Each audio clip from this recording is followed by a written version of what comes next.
শেখ হাসিনার দেশ ছেড়ে পালানোর মধ্য দিয়ে দেশের ইতিহাসে সৃষ্টি হলো আরও একটি ইতিহাস। টানা ১৫ বছরেরও বেশি সময় ধরে দেশ শাসন করা শেখ হাসিনা আর ফিরবেন না রাজনীতিতে। ব্রিটিশ সংবাদ মাধ্যম বিবিসিকে কথা জানিয়েছেন তার ছেলে সজীব ওয়াজেদ জয়। এত কঠোর পরিশ্রমের পরও তার বিরুদ্ধে একটি গোষ্ঠী বিরোধিতা করেছে। এতে তিনি খুব হতাশাগ্রস্ত বলেও জানান তার ছেলে।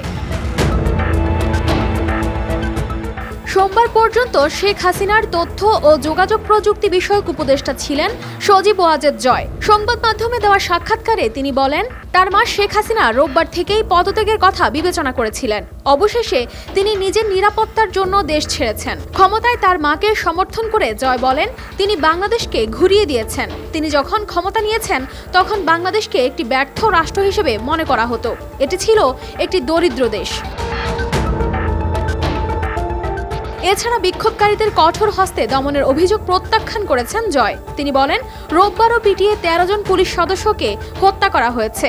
ফলে যখন লোকজন মানুষকে পিটিয়ে মেরে ফেলছে তখন পুলিশ কি করবে বলে আপনি মনে করেন?